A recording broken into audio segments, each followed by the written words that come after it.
Hi, Mystery Revisited here. Today I'm going to explain a sci-fi drama film called Welcome to Earth. The premise of the movie is set in the year 2618 when the human species has gone extinct and the Earth is not what it used to be. The climate conditions are so extreme that a powerful sandstorm covers every part of the Earth throughout the year. A spaceship lands on the surface amidst the sandstorm. 4 extraterrestrial species step out of the ship and make their way through the powerful wind. They stop in front of an entrance to a building. The alien who is leading the group opens the door easily. It is almost as if they have been here before and are revisiting the Earth for a purpose. Following that, they get on an elevator that takes them somewhere under the ground. The building seems to be a bunker that was constructed to hold life after the conditions on the surface got too harsh for the humans to survive. When the elevator stops, they come across a hallway. The doors open by themselves, inviting them in. On walking inside, they hear a loud noise from behind them and are startled. This notifies the automated computer system that the aliens can in fact hear. It announces the sense of hearing has been detected. Following that, a bright light flashes onto their faces, making them turn away. The automated voice again claims that visual senses have been detected. It is still unclear to the aliens what they are dealing with. The voice then asks them if they encountered a satellite that led them the way. If yes, one of them must be accustomed to earthly visual concepts. Following the announcement, 3 of the tall aliens take their masks off, revealing their blue complexion and eyes that only have pupils. The leader, on the other hand, still stays hidden behind the mask. To test the magnitude of their knowledge of earthly concepts, the automated voice asks them to select one of the pictures displayed on the monitor, in accordance with the given word. The leader steps forward to take on the task. The first word he is given is horse. Among 4 pictures of random animals, he chooses a horse. Next, he is asked to choose a tree among the pictures of a flower, a plant, and a mushroom. He chooses a tree correctly, proving that he is educated on Earth's concepts. At last, he is asked to select the picture of a satellite, which he does perfectly. After the brief test, the voice confirms the knowledge and understanding of speech in the species. Moments later, a video starts to play on the monitor. A scientist in the video explains that the place they are in is a museum on human history that had been established in 2117. It was an effort to preserve knowledge about humans when they had no hopes left for survival. It is meant to showcase the history of humanity and was built with the help of the Council of Human Preservation. Only the leader seems to be understanding the clip while the others wait for the explanation. The scientist then claims that it is a human tradition to greet one another, and so, he welcomes the aliens to the Earth. He follows it by saying that unfortunately, humans have gone extinct. The last alien is about to take off his mask, but the comment makes him freeze. The professor in the video explains that the museum contains 10 billion records and 10 million samples of human society. When the alien involuntarily asks how the humans went extinct, the video stops playing. The system recognizes the command and proceeds to explain how the extinction of humans began. It says that humans failed to understand the true origin of the world, but despite the fact, they made significant progress in technology. Clips of people landing on the moon, building satellites, and doing revolutionary things are shown. The aliens watch in awe, finally understanding what the Earth was like before the climate change. However, soon, the clips change from happy to destructive ones. Countries and states fight for territories.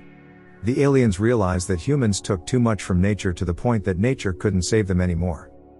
They were the cause of their own downfall. As a last resort to save the world, the officials decided to ask for help from extraterrestrial creatures with whom they share the universe. For this, they sent human ambassadors to different parts of space to look for aliens and ask for help. As the screen shows the pictures of the said ambassadors, the leader touches the face of one of them named Renee Shepard. The computer detects the touch input and starts to explain the story of the ambassador. Renee had joined the fleet in 2087 and was one of the 7 ambassadors who were sent to look for extraterrestrial creatures. He was selected 4th in a class of 400 people. A flashback shows Renee attending a training session the ambassadors had to take before they were sent for the mission. The comm officer Whitney explains to them about a black box called the Knowledge Probe that is made especially for the mission. The device contains everything that is necessary to teach an alien about earthly language and behavior. When the ambassadors finally meet an alien species, they are supposed to use it to teach them about the planet and convince them to aid humans. Whitney also explains that they have already sent 6,000 such devices to different parts of space. The last 7 boxes will be accompanied by the ambassadors.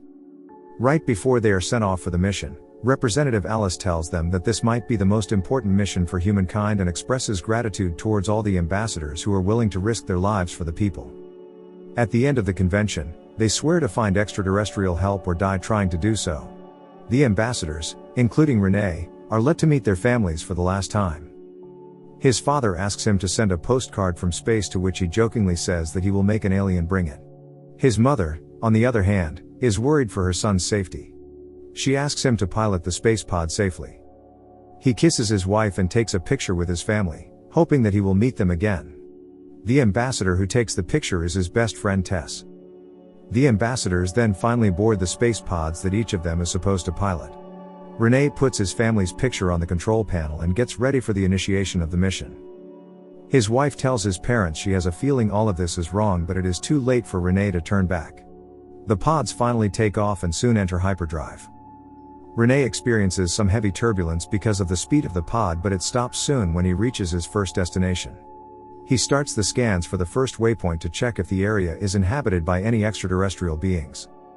Back in the control room, each ambassador has their own comm officers who report them on what they have to do next. When Rene's results come back negative, he is told to jump further into space to the second point. He drives through space at a very high speed again. One of Rene's colleagues is in his fourth waypoint. When he doesn't find the evidence of living beings, he tries to jump to the other part of space, but his pod explodes, killing him instantly. Now, only 6 ambassadors are left. Back in the control room, they try to check his vitals but receive no signal. They realize that he is dead and cover his part of the control panel with a white cloth. Following that, Whitney announces to all the officers that they have lost one of their ambassadors, which creates tension among them. Yet, they remain professional and carry on with the mission. In the meantime, Ambassador Tess is in her 18th waypoint, going stronger than everyone else. However, one after another the ambassadors begin to die because of pod malfunctions, oxygen failures, and getting way too close to a star. After a few days, Tess, Rene, and an ambassador are the only ones left. Tess asks the comm officer how everyone is doing, to which she lies and says that they are fine. Tess jokingly says that she will beat Rene to the mission and continues the jump. However, she gets too close to the sun during the jump and dies. Back on Earth, her control panel is also covered in a white cloth. It has been several days since the mission started and Rene is in the waypoint 213. He asks the comm officer about Tess. To keep his spirit up, the officer lies and says that Tess is doing great. He also playfully comments that he will beat her to the aliens and continues the jump. After the comment, another ambassador dies, making him the only surviving one.